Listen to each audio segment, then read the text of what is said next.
First and foremost, I just want to say thank you and express my gratitude to Dr. Kayla for sharing her expertise with us here today, and Katrine. We're fortunate to have two incredible educators here with us today as we dive into this content. So thank you, Kayla, and thank you, Katrine, and thank you, Dr. John, for taking time out of your busy practice as well. And also thank you to everyone who took time out of their busy day to join us here. We hope to provide a strong educational experience for you. This topic has been in high demand from our audience for quite some time, so we're glad to be able to provide our platform for Dr. Kayla and Katrine today to dive into the Women's Health Masterclass tools and resources for hormone testing, tracking, and optimization. So our agenda for today, we'll start with some intros here in just a second. Then I'm going to hand the mic over to Dr. Kayla, and she's going to run us through her presentation today, where we'll look at common misconceptions out there in this topic, research gaps, understanding the female hormonal biological rhythms, and clinical best practices. Then Katrine and Dr. John and I will look at the data and the testing and the tracking and new technologies that are coming to market that are opening up new treatment possibilities in this domain. So we'll be introducing some of the technology that Kayla and Katrine use on a day-to-day basis with their clients and patients. We have some awesome giveaways from some of the testing companies that we're going to cover on the webinar, so I'll cover those. We announce the winners at the end of the webinar, and the best way to win is be on at the end and ask a really hard question in the chat.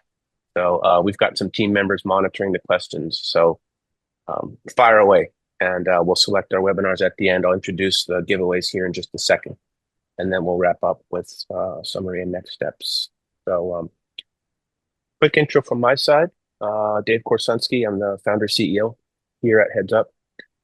My background is in data analytics, and prior to starting Heads Up, I was working inside large computer data centers, crunching reams and reams and reams of machine performance data, and I got really good at that. And then I realized I needed similar tools to help me understand my own health at that time, and it really required pulling together a lot of really fragmented data, which is one of the challenges in the healthcare industry at large. It's a fragmented mess, but when you can properly synthesize it, you can find issues and you can find problems sometimes you didn't even know existed.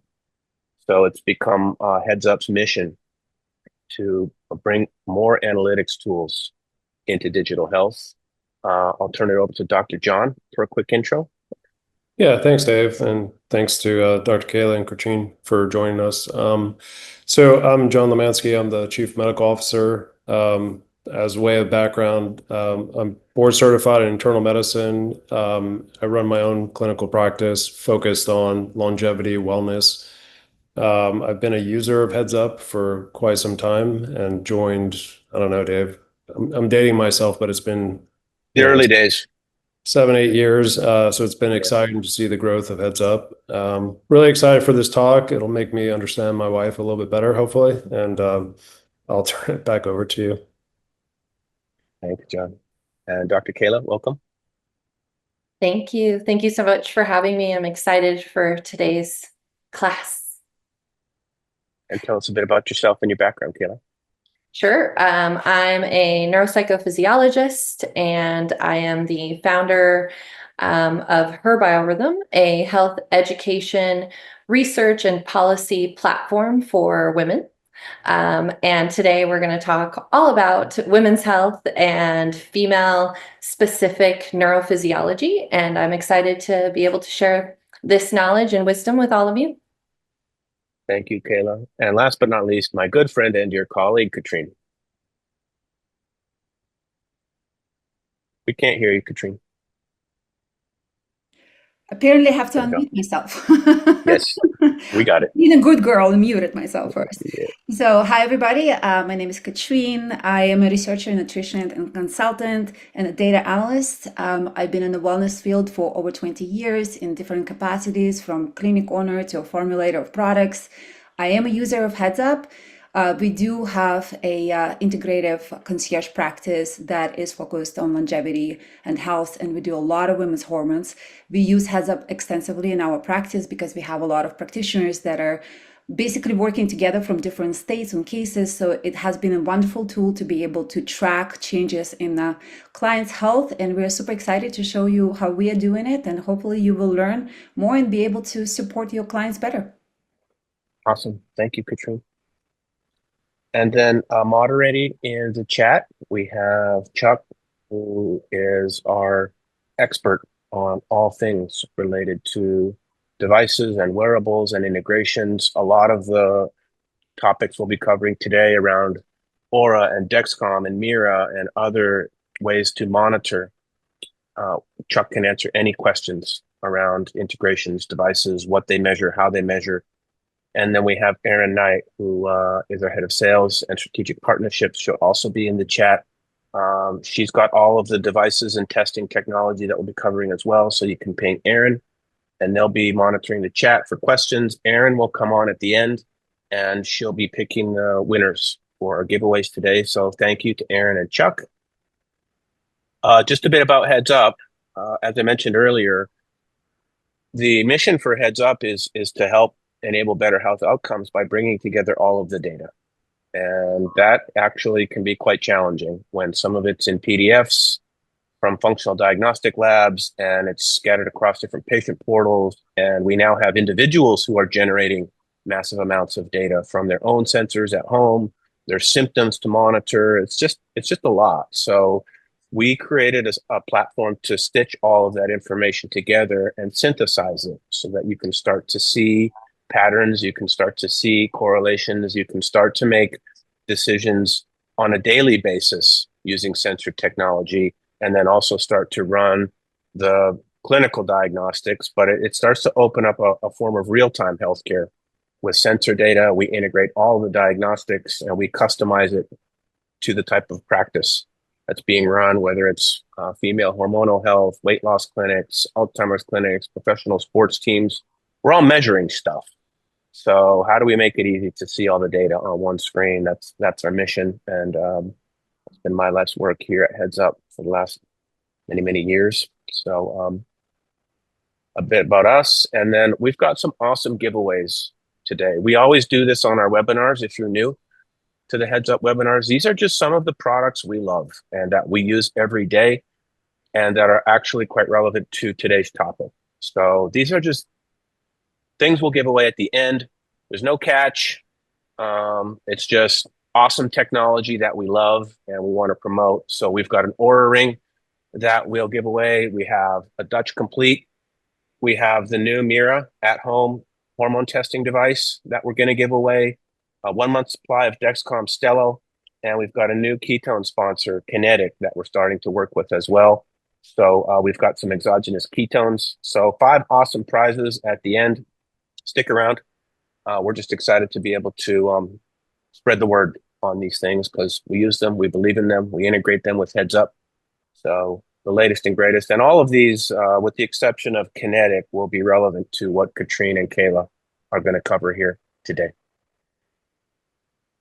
So I'm going to launch our first polling question. Really what we wanted to find out was just get a sense of what type of practice you run, and is this an area that you're actively working on in practice today? Is it something that you're considering getting into in your practice today? And if you are doing this kind of work, we'd like to know if any of the technology that we're going to cover on today's webinar is something that you're using in practice today. It just gives us a sense of our audience. It gives us a sense of what technology is out there in the wild and just who's doing this kind of work and how. So I'll leave this up here for a moment. And then Dr. Kayla, I'm going to stop my screen share here. Okay. And let me know if you can share screen. I may just need to promote you to panelists. So let let me know if you don't have the ability to share screen, and I'll change that. I do have it. Awesome. Alrighty then, over to you. All right. Let me just get in the right mode here. Okay, great. Can everyone see this okay? We got it.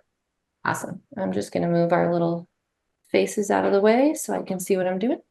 So welcome everyone to this masterclass on women's health and hormones, tracking and optimization. I'm Kayla Osterhoff, as mentioned before, and I'm going to provide a little background and information and education on this topic, followed by Katrine, who's going to talk about some more clinical applications as it relates to hormone testing and tracking and some of the tools that can be used in both clinical practice, research, data collection, and even personal use as well.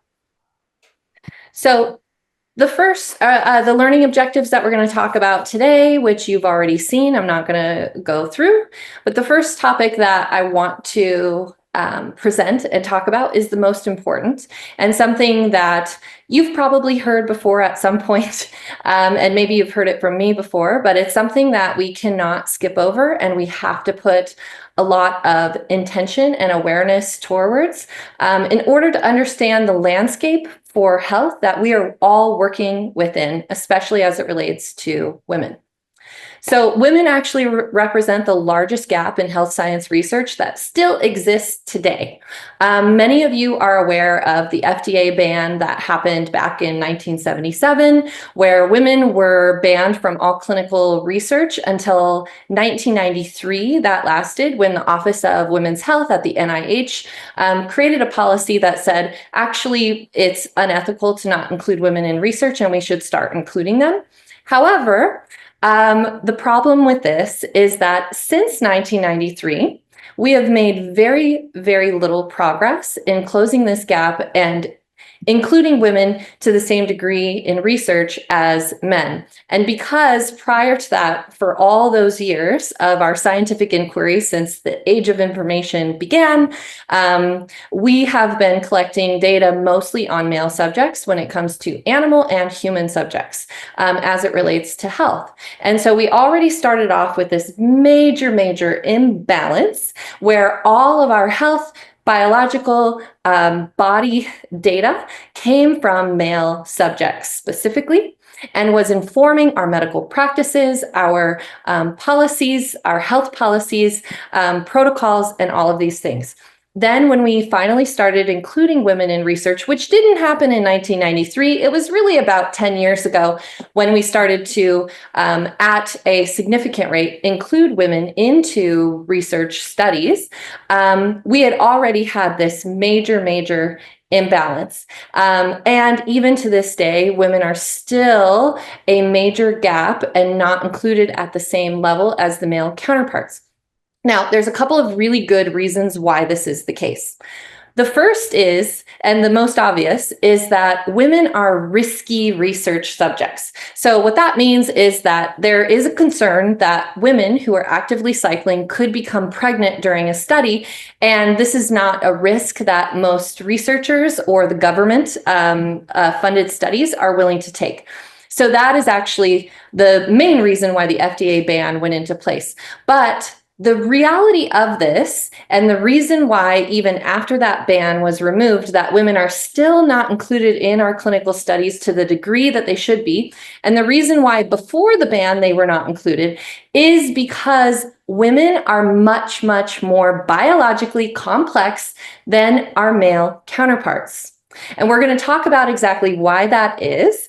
But because of this biological complexity, women are shifting physiologically little by little every single day and becoming biological different beings across the course of the month and across the lifespan as women go through major hormonal checkpoints that our male counterparts do not. And this changes our neuropsychophysiology in an extreme degree, so much so that this is the basis for how we have to do research and clinical practice for women today. But of course, because of this complexity, it makes females much more expensive and much more time intensive to study and also to treat. And so because all of us here support women in some capacity within our work, we understand this. We know it's a little bit harder to work with women, or maybe a lot of bit harder to work with women, but we can start to close some of these gaps if we understand where we are and understand the landscape that we're working within. So this is not a new problem. This is something that has been well understood, not understood, but well known within the scientific community, but also even just globally within the zeitgeist. This is something that is now being talked about, that women's health is very misunderstood, that we don't have data on female bodies like we do on male bodies, and that women are really, really suffering because of this major research and data gap. And what it also translates to is a huge knowledge gap and a huge gap in our education when it comes to everything from basic health science education that we start off in high school with, all the way through medical schools and any of the specified areas of medicine are really missing the information on female-specific physiology. So the majority of research that is now, as I mentioned, about 10 years ago, we started making progress, and the majority of that research and the majority of that progress has been made in an area called bikini medicine.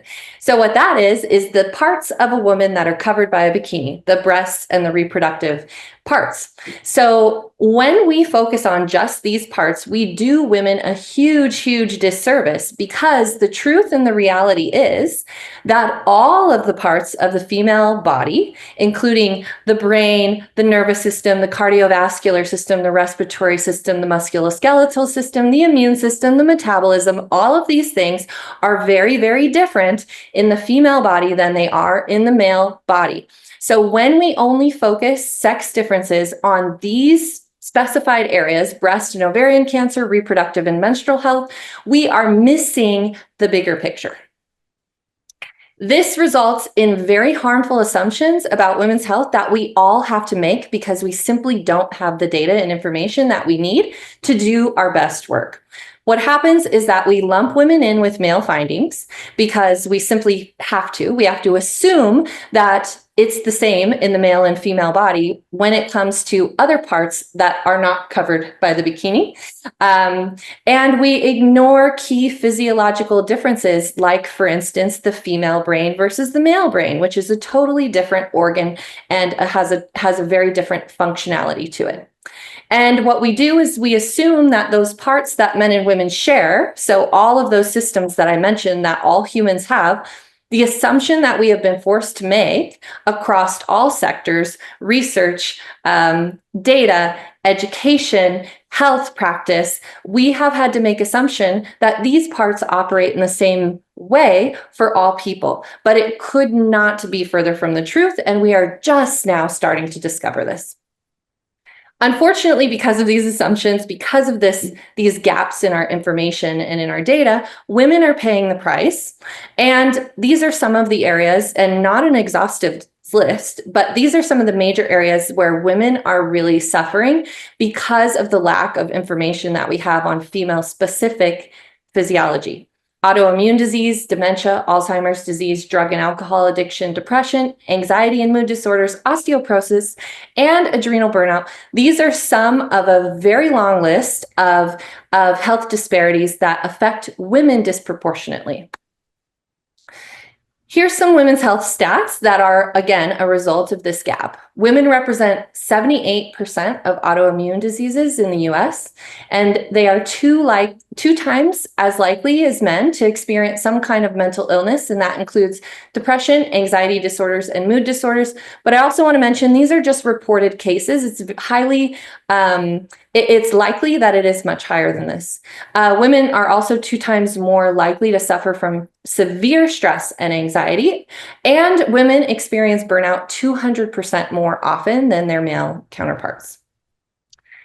I wanted to mention this study. So there was a landmark study that came out in 2020, and I believe there is a follow-up to this that was published maybe this year that you can look up as well. But this study uncovered a few key points that are really, really important to understand because of this data gap that we are experiencing, because of this research gap. So most of the drugs that were removed from the US market are withdrawn because the side effects occur mainly or exclusively in women.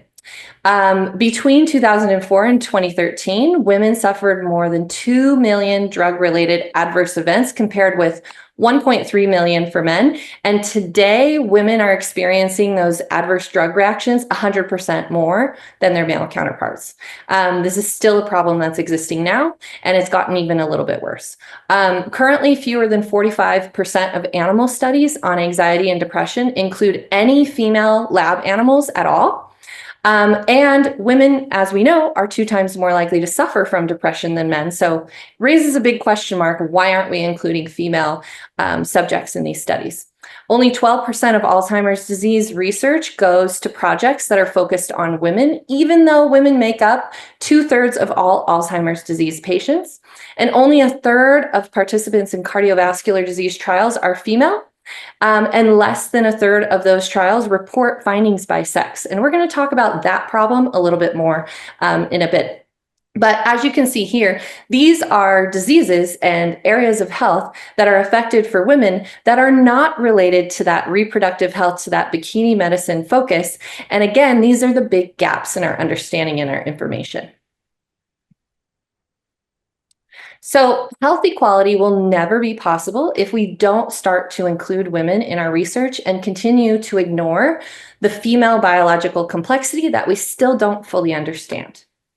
So the missing link is this. Hormones. If we want to simplify it to one thing, it's hormones, but really it's all of those systems, that global physiology that I mentioned, that we're not understanding the female specific differences. But hormones are important because they are responsible for these sex differences as far as we understand today. So hormones set the pace of our biological rhythm. And as I mentioned before, there is a difference in the rhythm of a male neuropsychophysiology and a female neuropsychophysiology. So a man's biological rhythm is a 24-hour system set to the pace of the adrenal hormones. So what this means is that day in and day out, if you look at the male biology and how all these physiological systems operate, they reset on a daily basis, meaning that males and male research subjects are very consistent. Hence why we study them, because they make amazing research subjects. I only study females exclusively now, and it is a complete pain in the butt. I would much rather study male subjects because they are biologically consistent and there are a lot less things that we have to control for when we're following a male's biological rhythm. On the other hand, the female biological rhythm is very, very, very complex, and it's different across different life stages as well. So it's not just those actively cycling years that cause us all this heartache and create all this diversity. It's actually all the changes that occur across the lifetime as well. But this biological rhythm, this biological system is set to the pace of a 28-day system, not a 24-hour system. And what this means is that females have consistent changes every single day in their neuropsychophysiology that change their biological settings, change their biological functions significantly. And this is paced by the female ovarian hormones. So this is not set to the adrenals, creating that consistent daily system, even though, of course, females have adrenals. But what drives their global physiology, so all those systems that I mentioned that both males and females have, are the ovarian hormones specifically. And that is what's responsible for that 28-day system. So unfortunately, because that 24-hour system, because the male biological rhythm and the male biology is what we have the majority of our data on, we have developed and created a very male-centric society. And this goes beyond what we're talking about today in healthcare and health systems. This goes into the economy. This goes into our policies, infrastructures, and global systems. But what we're talking about today are things like medical guidelines, health expectations, health protocols, treatments, and even dosages, which, as we were talking about before with drug development, that women are a big gap in this knowledge area. So what I want to talk about now is the female biological rhythm, because this is a really important key to understand. And it's really the starting point. It's the baseline. It's the female biology 101 that we all should have gotten like way back in high school, definitely in undergrad. And for those of us who have gone to medical school or gotten PhDs or whatever it is in higher education, this is the most basic female biology information that we should all have but never got. So what is that female biological rhythm? Yes, it is set to the pace of the ovarian hormone cycle, and it is influenced significantly by levels of ovarian hormones across the life phases. But as you can see here in this little graphic, it's the centerpiece and only one small piece of what the female biological rhythm is, which is this global neuropsychophysiological system that is set to the pace of these ovarian hormones, which are at the center. It's kind of like the heartbeat of all of these other systems: the respiratory system, metabolic systems, musculoskeletal, nervous, cardiovascular, immune, endocrine, and so on. So women, because of this, when they're in the actively cycling stage, are physiologically 4 different people over the course of a month, but really 28 different people, or if a woman's cycle is longer than 28 days, they could be 30 or more different people, because those shifts are changing. But the hormonal checkpoints that we want to pay attention to are where those hormones change significantly across that 28-day setting. And I'm just going to let my cat outside so he doesn't keep bothering us. Sorry about that. Cameo appearance. He's very demanding. It's it's a reality over here. Okay, so because of this, women are biologically speaking, neurologically speaking, physiologically speaking, 4 different people over the course of a month, and different people over the course of the lifetime when they go through different major hormonal shifts, including things like pregnancy, breastfeeding, perimenopause, postmenopause, hormonal birth control, any kind of hormone replacement therapy. These all affect women so significantly and change their biological reality in a way that we have to acknowledge and pay attention to, because it's that important. So let's talk about those 4 phases. When we're looking at the menstrual cycle just on its own, these are the 4 phases. I'm sure everyone here is very well aware of this, so I don't need to go into the hormonal changes that happen across the menstrual cycle. But let's look at some of the physiological changes. And again, these are big, broad strokes. We're not getting into the nitty-gritty details here, and there's a lot more, but just so you can start getting an idea of how the female physiology outside of reproductive mechanisms changes throughout these 4 different hormonal phases that happen every month. So phase 1, when estrogen and progesterone are at their lowest point, that's checkpoint 1.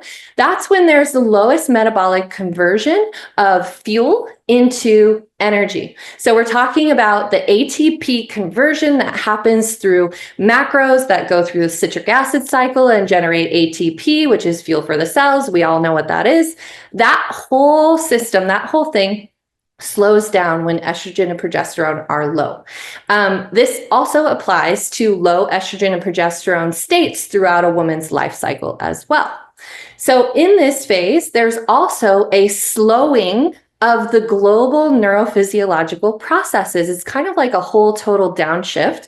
And what that looks like is that even within the brain, for instance, our mood and excitatory neurotransmitters, so things like epinephrine, norepinephrine, dopamine, serotonin, all of those mood boosting and excitatory neurotransmitters also take a downshift while women are in this low hormonal state. And there's a parasympathetic nervous system activation that happens in the phase prior. So I want to mention that all these 4 phases, it's not a straight line and it's not cut and dry within each phase. This is how we have to understand it and look at it so that we can contextualize. But end of phase 4 is also beginning of phase 1. So just think of it more as like a circle than a line. That helps us to understand what's happening here. Then as we go into phase 2, the major hormonal shift that happens here is that estrogen is rising to a peak. So estrogen is the key player here in phase 2 and also in phase 3. So as estrogen rises to a peak, it is increasing that metabolism, those metabolic functions. And there's more than just ATP. There are changes in the way that we metabolize macros. So we're looking at fat metabolism, lipid oxidation, protein metabolism, and glucose metabolism as well. There are significant changes that shift with the ebb and flow of these key ovarian hormones. So that increased metabolic conversion happens as estrogen rises to a peak. And we see that the mood and excitatory neurotransmitters start to increase in their activity. And when we look at the female brain, there's a whole lot of stuff that happens. But one of the more interesting things is that there's a hippocampal activation and parasympathetic nervous system dominance that happens during this time. Again, and we're talking about more like a general template of a woman. When women have, for instance, been in a burnout cycle for a really long time, or when women's hormones are very dysregulated, this can all look very different because those hormones are the driving factor. So I just want to mention that. Phase 3, this is the phase when women typically feel their best. And unfortunately, this is the phase, and we're all guilty of it as women, where we set our bar. And it's only a 1 to 3 day window. So it's not our actual biological reality throughout the whole month. But because we feel so good, because it's kind of the superwoman phase, when we reach that peak energy levels, peak metabolism, peak neurotransmitter activity, and we have that parasympathetic dominance, meaning our stress bucket is as large as it can be during this time, women typically feel their best, and then they say, this is how I want to operate every single day, but it's just not possible. And so when we set our bar like that, and when society sets the bar for women in that way, we are doing women a huge, huge disservice. Then we go into phase 4. This is the longest phase, about 2 weeks. This is the whole back half of the female biological rhythm. And this is marked by a very different hormonal pattern. Estrogen has fallen off the cliff there and is decreasing, while progesterone is taking the stage and becoming the star player during this phase. And week 1 of this phase looks very different than week 2 of this phase, but we're not going to get into all of those details now, but it's important to understand that. So while this is the case, of course, because estrogen is coming back down the other side of that curve, we have that metabolic slowing that happens throughout this phase again. And we also have a decrease in those excitatory and mood boosting neurotransmitters. But with progesterone rising to a peak, we get a different kind of neurophysiological setting. And when we're looking at the female brain specifically, some really interesting things happen. One is that GABA neurotransmitter, which is our master down regulatory neurotransmitter, is activated by the increase in progesterone. We also see that brain-derived neurotrophic factor hits its peak during this phase when progesterone hits its peak. Brain-derived neurotrophic factor is responsible for things like neuroplasticity and neurogenesis. So what does all of this translate to? It's kind of the brainy phase for women. It's when women get increased memory consolidation, myelination. They are able to benefit from the neurological activities that happen during sleep at a higher level here.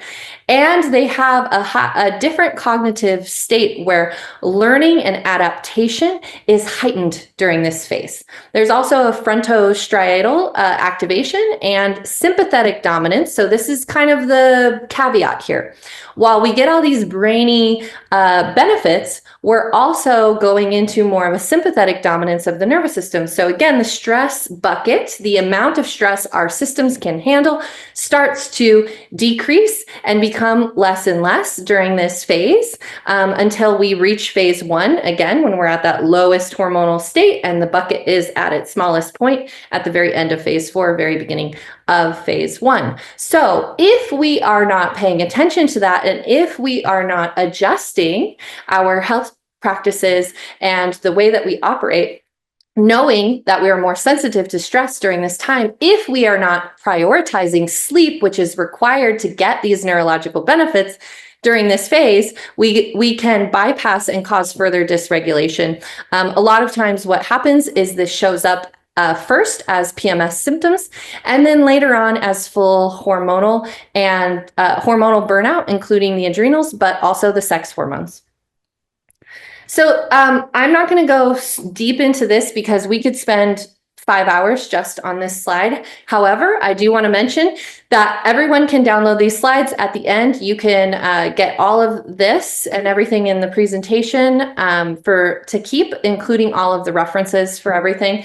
But this just gives you more of a visual view of how complex this female biological rhythm is and all the different moving parts that are happening through these different phases. And again, this is just the month-long biorhythm. We're not even talking about the changes that occur over the lifetime, which again, increase the complexity and make it very difficult to study women. Here's another view of this. So as we start with phase 1 and we go through the 4 different phases of the menstrual cycle, we're going through the 4 different phases of the biorhythm, which again are set to the pace of that menstrual cycle and the ovarian hormones.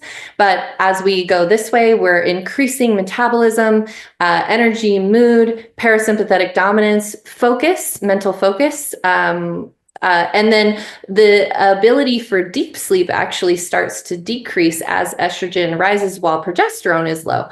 But as we shift over and we make that shift to the back half of the biorhythm, we see that metabolism slows again.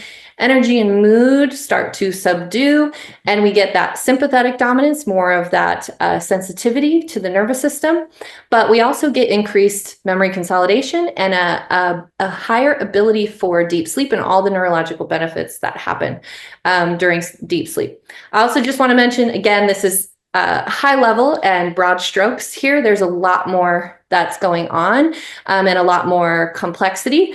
So I'll share with those who want to understand more and go deeper how you can access more information on all of this in just a bit. So what is all? Kayla, Sure. on the previous slides, I'll jump Yes. in here with a question for yourself and Katrine. Sure. So when you're starting to see these changes in energy metabolism, central nervous system activity, sleep quality, deep sleep quality, are you starting to see the sensor technology get good enough to pick this up? Are you starting to see it map to what's coming from the sensors? Yes, but right now, as it stands, and here's where Heads Up comes in to help us, is that it requires such a manual level of plotting and Totally, yeah.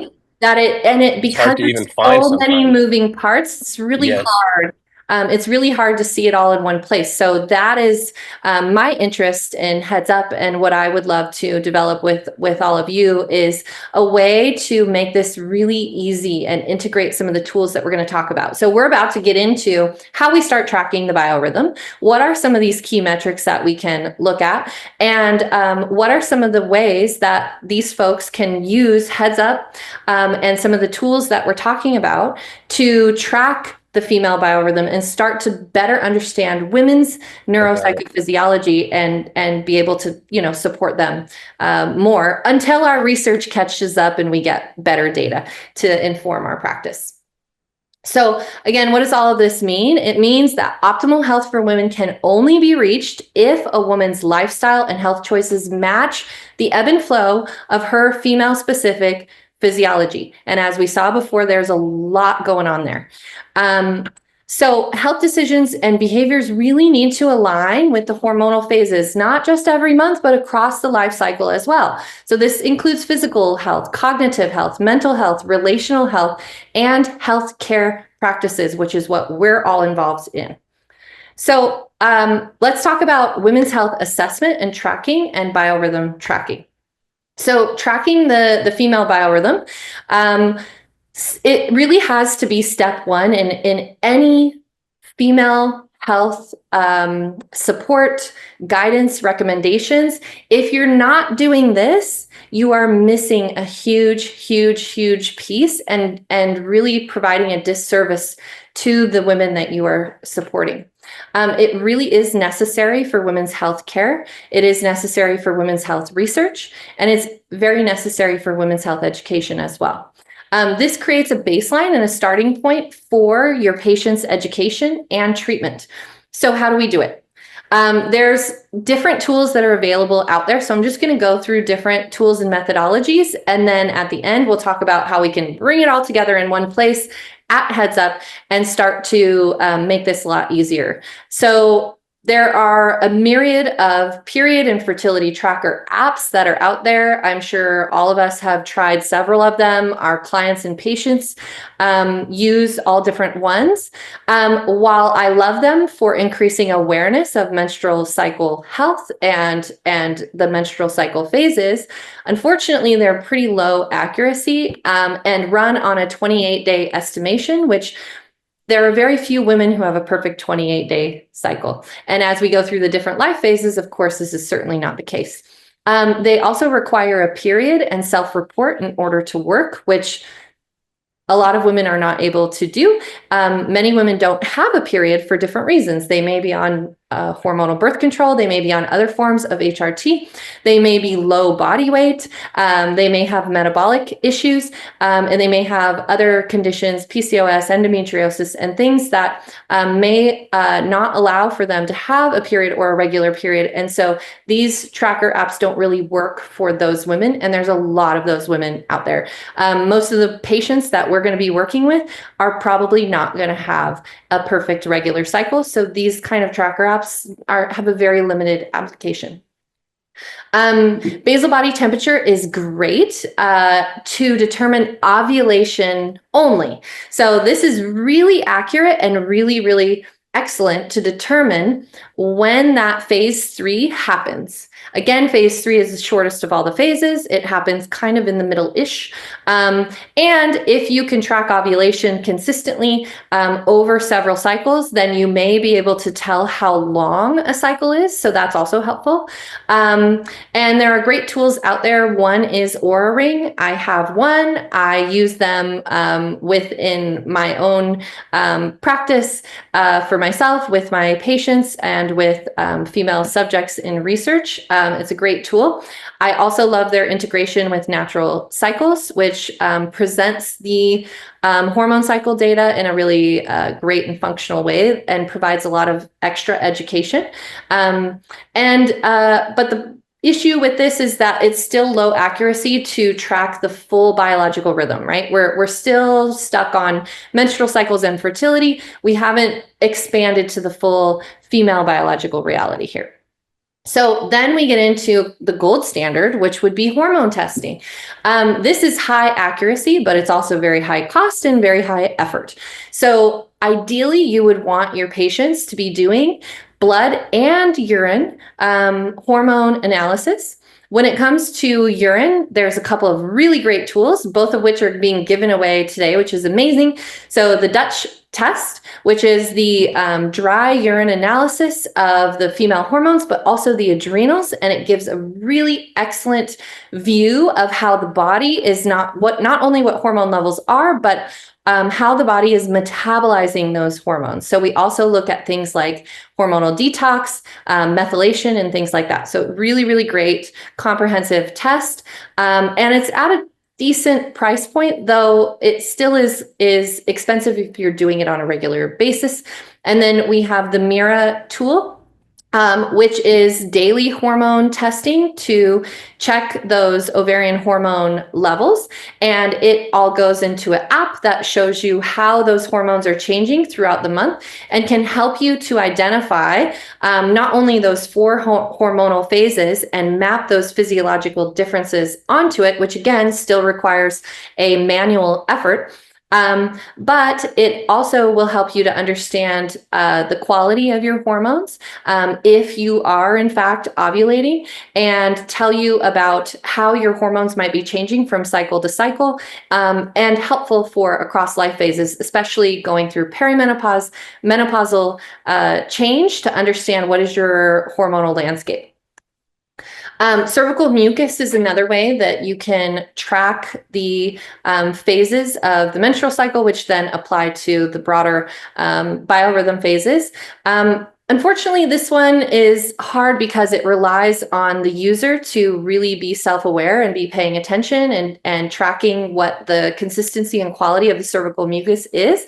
So it's a little bit of a limited application by user. And also it only applies to cycling women, which what we know now is that all women, whether they're cycling or not, perimenopause, premenopause, postmenopause, all women have a significantly different female biological rhythm. Again, that changes across the lifetime. And it's not something that we can track this way for women who are not actively cycling. But it is important to still understand what is that biological rhythm for women who are, for instance, postmenopausal.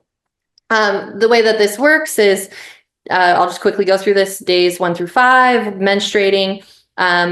Days 6 to 8-ish is dry and tacky. Then it goes to sticky, slightly damp, white, then creamy yogurt-like as we get closer to that phase 3.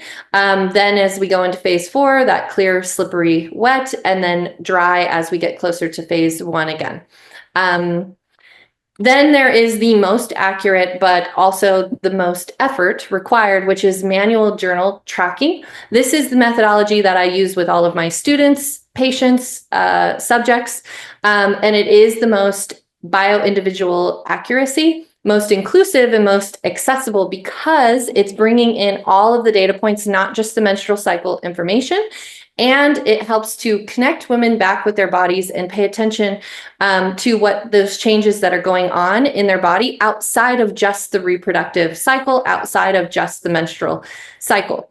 So what that translates to is a higher self-awareness and a higher self-efficacy. So even when your female patients and your female subjects, if you're doing research, or clients, if you're coaching, even if they are using all of these amazing tools, I highly, highly recommend for them to still have a journaling practice so that they can look at trends over time, which Heads Up can help with this for sure.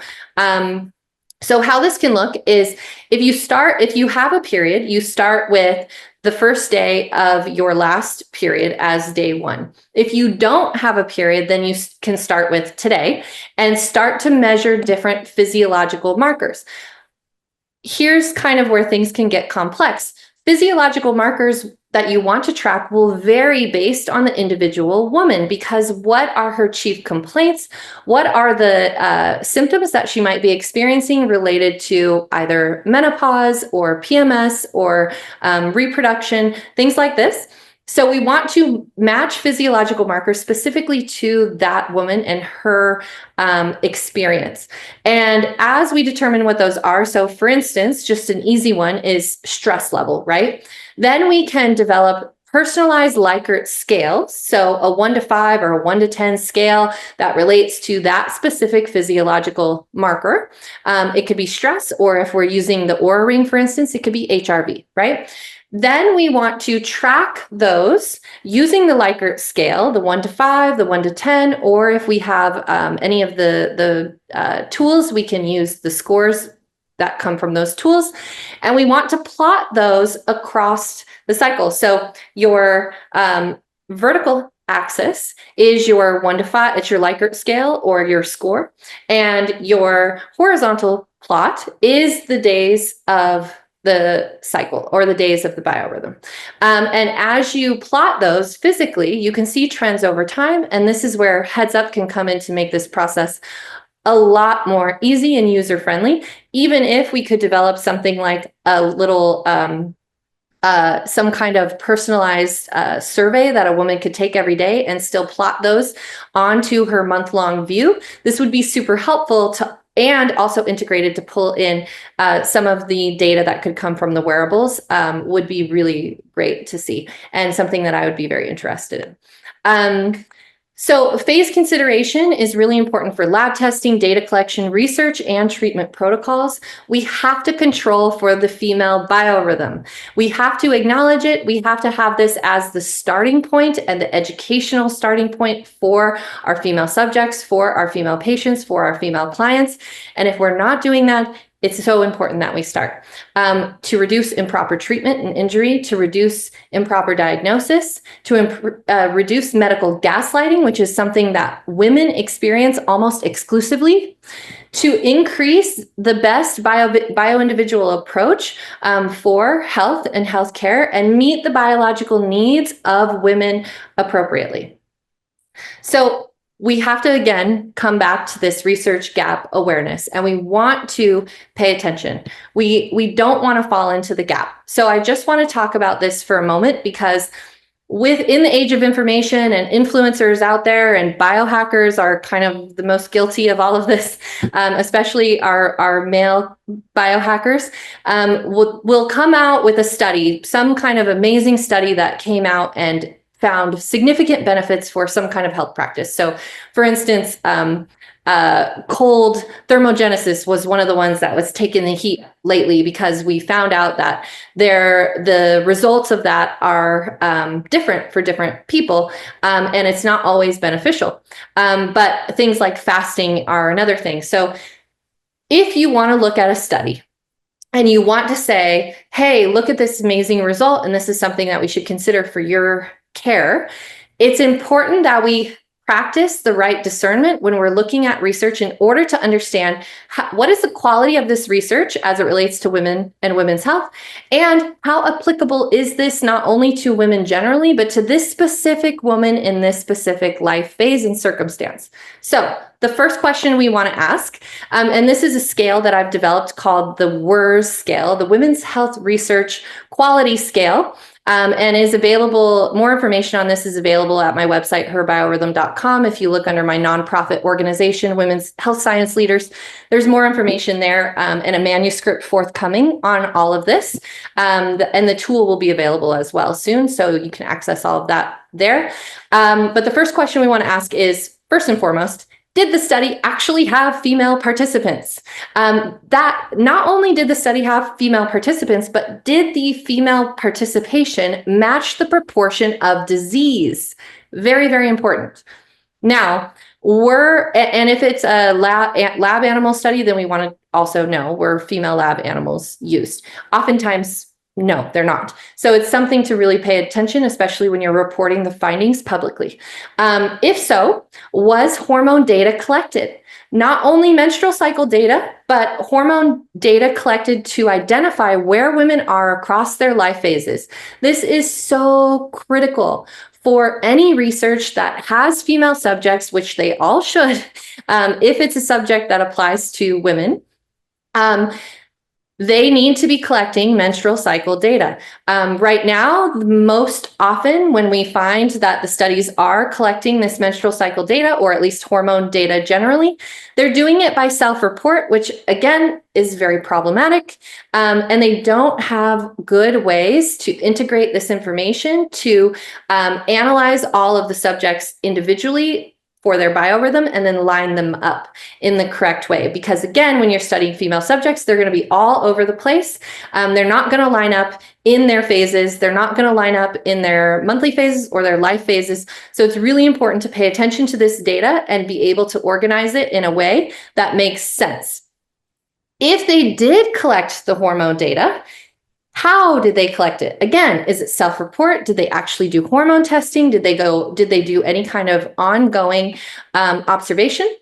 And if so, did they control for the month and life phases? Meaning, not only did they collect that information, but that information is used in their data analysis and reporting. So critical and important. Otherwise, the results are not applicable and not a high quality for women. And then we come down to the last question, which should always be yes if male and female subjects are included. One is, did they report the findings by sex? You will find so many studies out there that have included female subjects, and it's a complete waste because they did not report the findings by sex, meaning that those findings are pretty much null and void. They are not applicable sex specific, and that is the biggest waste of research dollars and efforts. And then if it's a gold standard, we also want to know, were the findings reported by phase? Again, menstrual cycle phase, but also life phase as well for different populations of women. So what if the evidence base is non-existent? What if you're trying to look at one specific disease area like autoimmunity, or if you're trying to look at a women-specific health issue, something like PMS. And what you're looking at specifically, you look at the research, you find it's all poor quality, which is very, very common to find. Then what do? What if that evidence base is actually non-existent, which you will find most of the time at this point? So we need to educate about, first and foremost, this research gap, this data gap, the gaps in the knowledge. We can't say we know something that we don't know. So we need to just go ahead and disclose that we don't know what we don't know. And we want to educate about the biological differences that may impact treatment outcomes for women. So one thing, for instance, is that drug metabolism changes based on hormone levels. This is something really, really important to understand, but not something taught in our medical practices and communities. We want to encourage active participation in treatment plan development. Let women be involved in creating their own treatment plan based on what's going on in their body.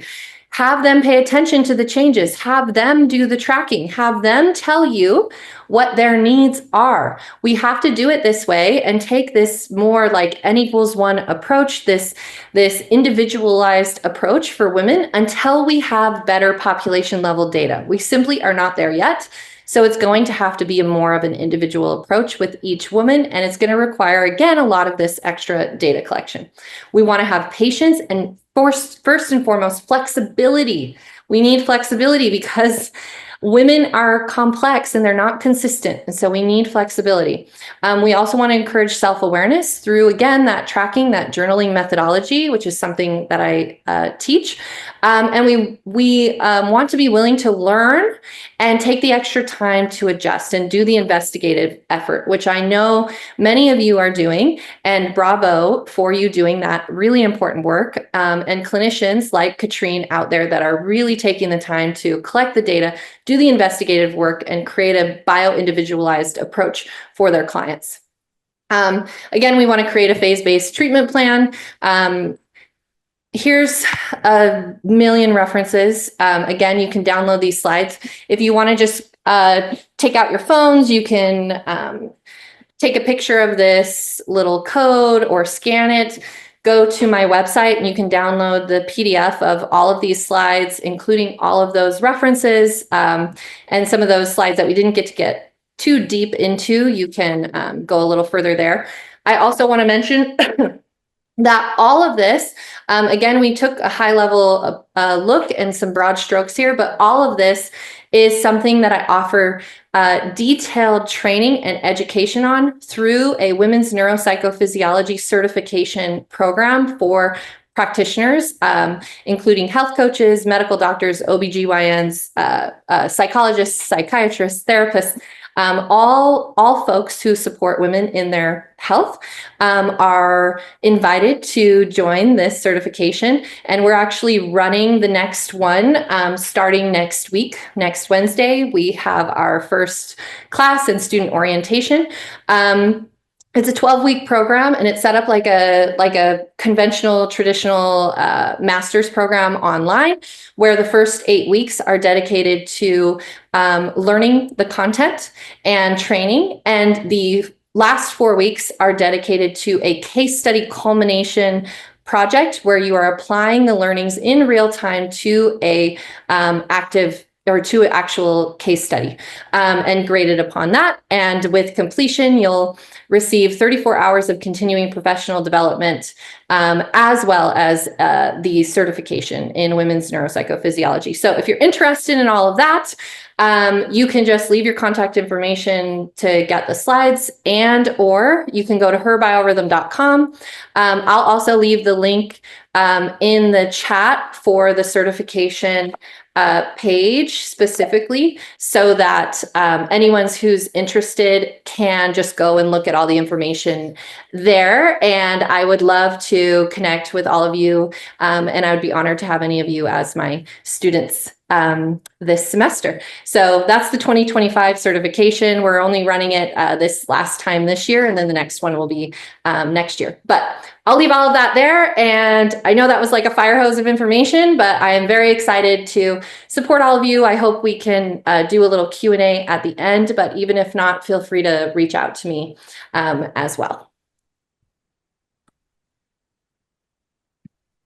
Awesome. Thank you, Kayla. Thank you. I've seen a lot of comments in the chats from people saying thank you, and they'd wish they'd found this information 10 years earlier. I'm sure you've heard that many times before, but that was just an incredible breakdown. I know when you yourself and Katrina and I were putting this webinar together, we decided we would need to really just set the foundation first, because as you mentioned a couple of times, there's lots of ways that you can go much deeper. And there's probably 5 webinars or more that we would want to do to really go into all of the more advanced topics. But I think you did an incredible job just setting the foundation. I think you did an incredible job just breaking down the reasons why the research is challenging, the gaps in research, and then also presenting some really practical information that I think we can build on for the rest of the webinar series. I'd love to have Katrina and John chime in. I don't know if you guys are monitoring the chat or if you saw any questions come in that you want to bubble up. Maybe we can take a few now before we shift gears. Katrina, anything you saw that you want to address? So first of all, I want to say thank you to everybody that's firing up questions. We see you. We want to help you, whether you're a woman and you just want to have your answers, for your specific journey, or you're a practitioner and you want to help others. So we will be bringing you more content specifically on perimenopause and other stages. It's impossible to cover it all. We just wanted to give you an overview and a dive board, to come from.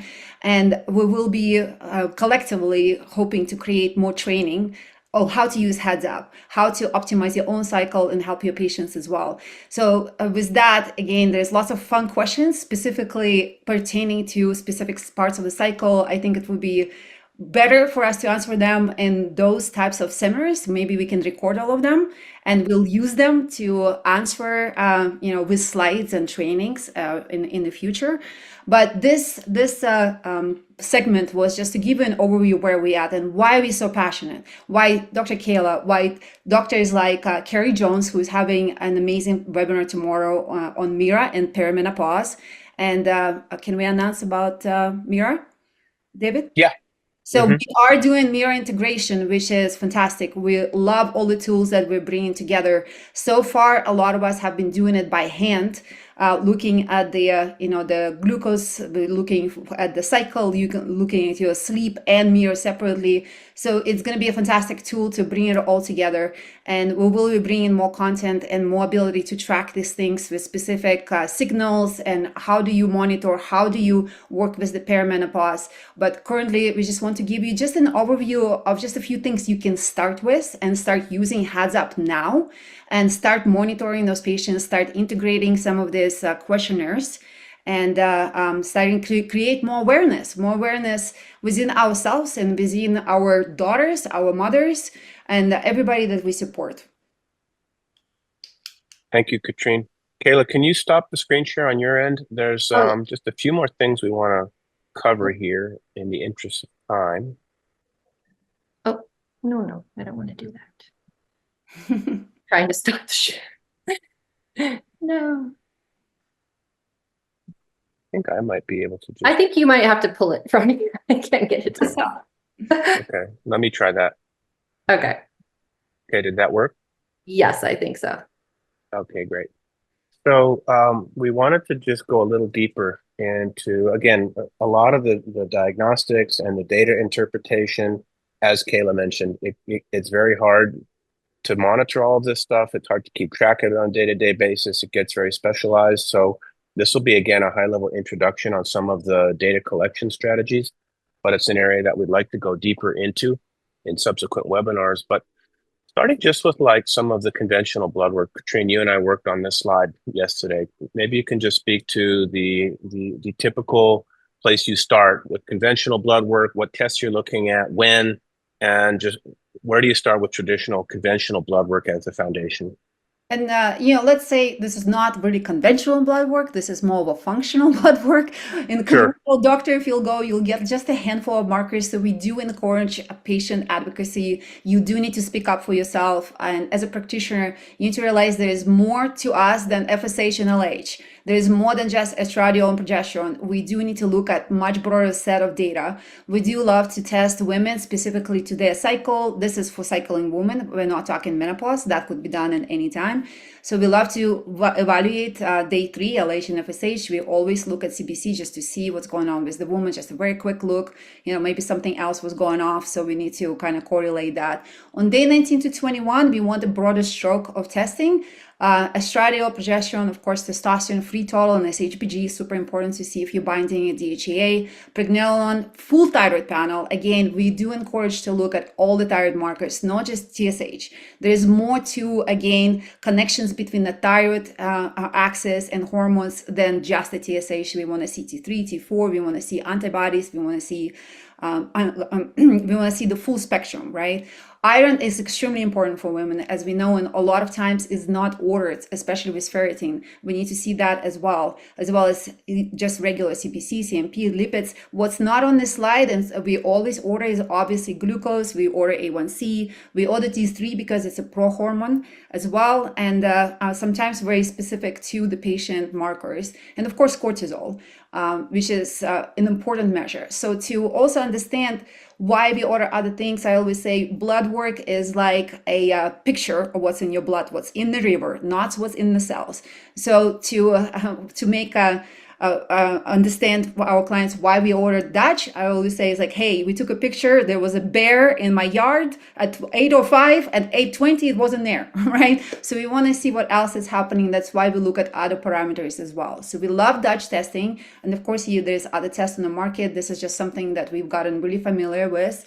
We like to order Dutch Complete. It gives us a more understanding, not just what's happening as far as hormone production, but what is going on with your cortisol, what is going on with your Danilo curve, what is going on with hormones downstream, where are they going, what's happening with your detox pathways in your phase 1 and phase 2. So that gives you a more clear understanding of what's going on with the woman. This is more of a video. And of course, the ultimate video is Dutch cycle mapping, where you see these rise and falls specific to the woman, where we're tracking across the whole cycle the estradiol and progesterone metabolites. It gives us a more idea, and especially together with detailed journaling, start connecting how you feel and what are we seeing on the test. So interconnecting that data starts creating awareness in a woman. It's like, this is what it feels like to be in high estrogen. This is what it feels like to be in low progesterone. So you start connecting these pieces, and it's much easier when you don't have that Dutch cycle map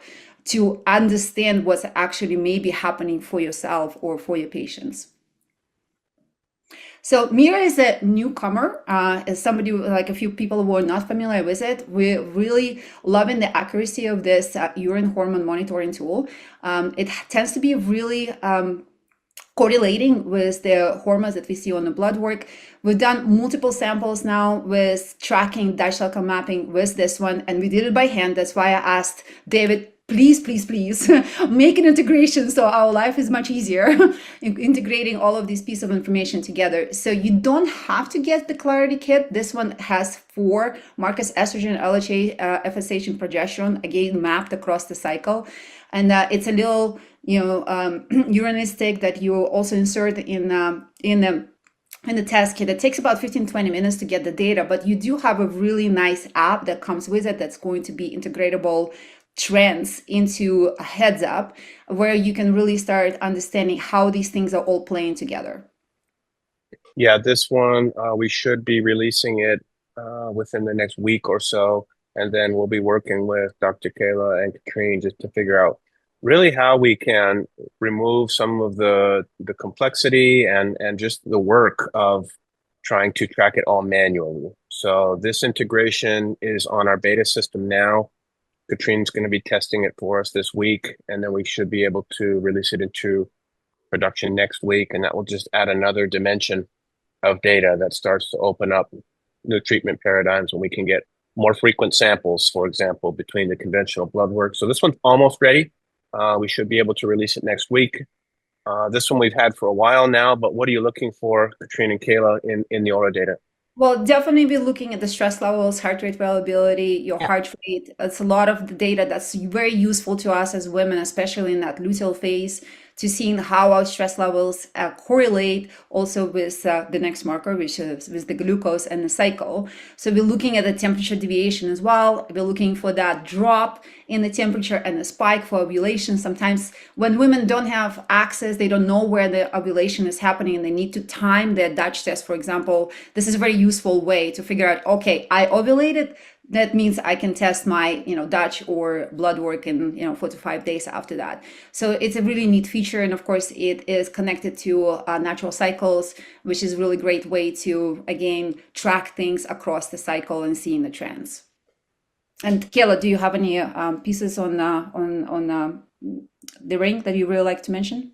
Yeah, I think some of the sleep metrics are really, really important, even though it's not going to give you details on what's happening neurologically in terms of GABA and myelination and memory consolidation during your sleep, but it is going to show you levels of deep sleep versus lighter sleep, and it gives you metrics on REM and things like that that will shift across the cycle, as well as respiratory rate is another one that does also change across the cycle, and all of these things, when applied on kind of one map, will give you a good idea of how the global physiological changes happen. So as many data points as you can bring in and handle looking at once would be helpful.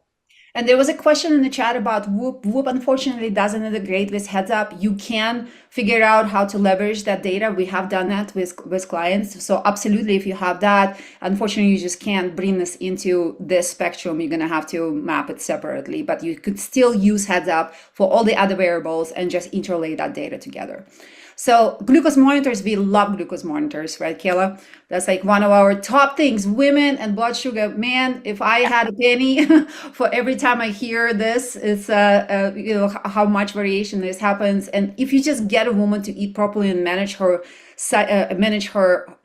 glucose, you will find you might be much nicer during perimenopause, right? There was a lot of jokes around the perimenopause. We were joking that we're on a mission to save as many marriages as possible.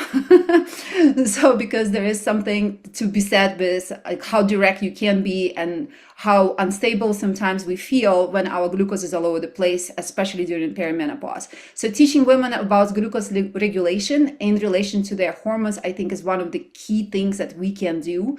And it's so easy to do with continuous glucose monitor. Whether it's your Freestyle Libre or Dexcom, that's a preference, which one you would like to use. Both integrate with Heads Up, and we love using that data in correlation with everything that we've mentioned so far. Kayla, do you have a few points on this one? Yeah, of course. This is such a key point and something that is overlooked way too often. But in reality, there are 3 things that we cannot separate from each other: sugar, stress, and sex. This is the female health trifecta. It's what I teach in my courses. It's kind of a starting point. These 3 things are so interlinked that you really shouldn't be talking about sex hormones unless you're talking about insulin regulation and cortisol regulation. You shouldn't be talking about insulin regulation if you're not also talking about cortisol regulation and sex hormone balancing. So these are all interconnected, and maybe a good topic for another one of the webinars in this series. Oh, absolutely. Yeah. I think we covered that one already. Well, functional labs, I think it's important to mention that if Yeah. you are a functional practitioner, we do look at much more things if our patients are able to afford it. We love microbiome testing. We love it because it is a phase 3 detoxification. So we want to look at it. We personally like shotgun sequence type of microbiome testings like Vitract. We look at metabolomics. We look at the total toxin load. There was questions about Lyme in this chat, and absolutely, we need to look at those subclinical infections, especially for really those difficult cases. I always say, if you're gonna look for it, you will find it. So you're gonna need to assess as a practitioner how deep you're gonna want to go. Our first goal when people come to us, especially women, we want to make them feel better so they can do the deeper work. So we want to balance the glucose, the sleep. We want to teach them about diet and regulation before we're going to go into that deep work with chronic infections and toxin load and things like that. Sometimes they need to come on the front. It just depends on the patient and how chronically ill they are. But majority of the cases, foundational work first. We always joke that not going to give you all the sexy stuff, the stem cells and peptides and things like that. We're going to teach you how to sleep, eat, exercise, and regulate yourself. Those are the foundational corners that needs to be taught to every woman and every girl. Like many of you were mentioning, I wish I've had this information. I wish I had this information. I want to teach every girl how to understand her cycle and understand your body. So that's why we're talking about all of this. And then lastly is just trying to pull all of the information together. Dr. Kayla, you made the point where if you could have a calendar view and you could start to see there's a lot of data we've talked about. There's probably just in the last 10 minutes, there's 20 different data points that were mentioned. And to your earlier point, even if you have it all, it becomes difficult to even try to synthesize it. So that's where we want to come in. And I think that's where Heads Up can start to be increasingly helpful in this space is we'll start working with yourself and Katrina and start to build those views automatically where you can start to log in and look at each specific day and look at each specific marker. Just remove a lot of the manual work of trying to synthesize all of the data. And then if we can start to overlay it with some of the subjective and symptomatic stuff, and then start to be able to automatically surface patterns, I think where Heads Up can really be helpful is, first of all, we've integrated everything we've talked about today. All the blood work, all the diagnostic testing, the Oura Ring, the CGM, the Mira, all those pipes are already built at Heads Up. I think the next step for us is to simplify more of the analysis and simplify more of the presentation. So that'll be step 2. Step 1 was just getting it all together. We can help you with that today.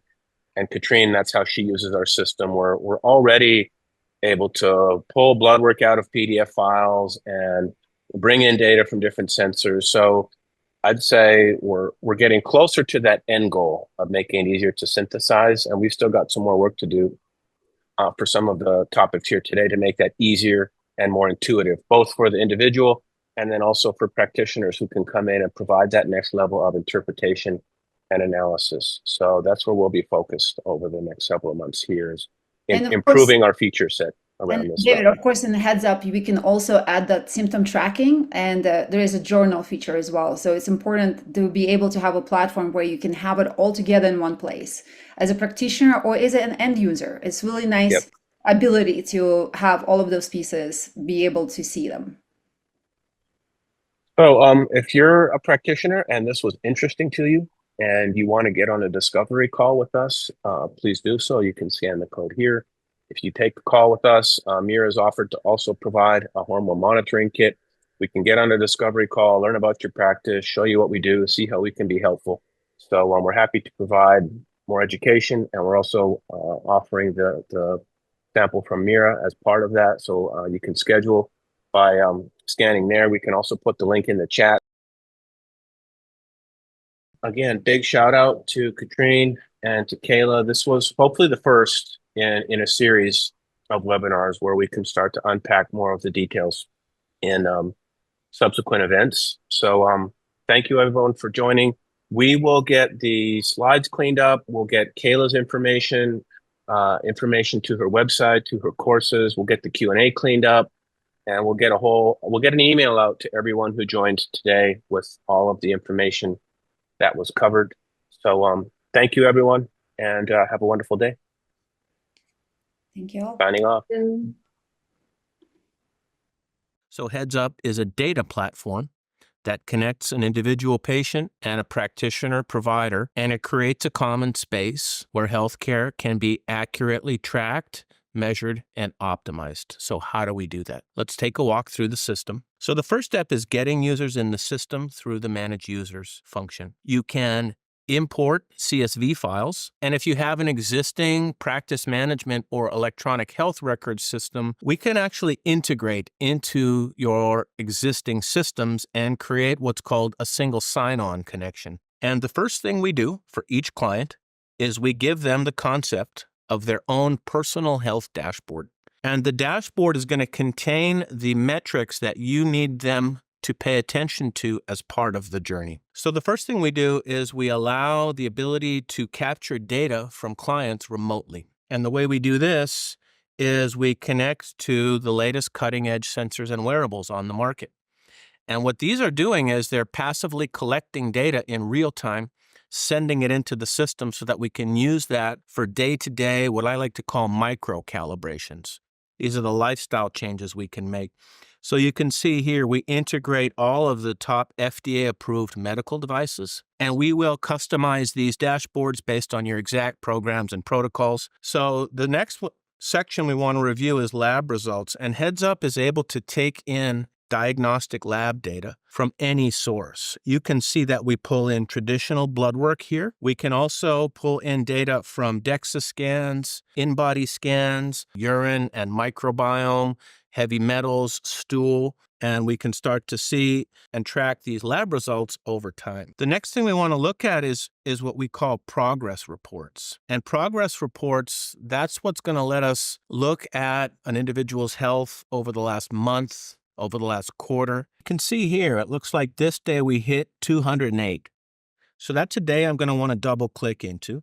And I may want to ask the individual, was there a specific meal that you ate on this day? And if I can say to a person, instead of eating a cup of rice, why don't you try a quarter cup of rice? And we start to see how we can make these small changes now that are going to have long-term benefit on preserving the health of the system. You can see we're capturing a lot of different information, and when we work with a clinic or an organization, we'll build each portal to help you capture exactly what you need. So we custom build each instance of Heads Up exactly to your program and exactly to your protocol. So that's what each individual will experience. Now what we want to do is start to say, okay, I've got this data now coming in from dozens, hundreds, thousands of clients. How do I start to analyze this information at scale? First is we want the ability to identify outliers. So the first thing we want to do is have the ability to come in here and set notifications to only flag the things that we're interested in. So that's where we can start to take all this data in and really just look for very specific signals that you care about, that you want to engage in. This is going to save you a lot of time, and it's going to help you identify only the instances where you need to engage. So that's alerts and reminders. When we work with your organization, we'll build out all the intake forms and assessments that you need. They can be quickly assigned, and we'll show you how this data comes in. Each of the answers to these questions is also stored in the database. Templates allow us to create content that we want to create once and share many. This is the HIPAA-compliant messaging, as I mentioned, so we can do secure messaging to each client bidirectionally, all encrypted, all stored in the database, all very secure. Accessible to clients on the go through the mobile app or through the web browser. So here is where we can start to build any kind of report on top of the data that you want of my entire cohort of people. Very simple queries we can do on top of the data to answer questions quickly. So we launched the concierge service, and this is the simplest way for us to help you structure otherwise fragmented data. All you do is click on concierge, browse onto your computer hard drive. Let's say this is blood work for an individual client. All we need to know is who does the PDF file belong to, and you can upload multiple. We will take it from PDF, structure the data, and put it back on the trend line with all of the other tests that represent the same value. That's how we start to holistically bring fragmented data together. We just need to know, what is it that you're trying to measure? How do you want to define success for your program? And then we'll build an instance of Heads Up exactly to your business and get you the exact outcomes you need. That's Heads Up. That's how we make health measurable. Thank you.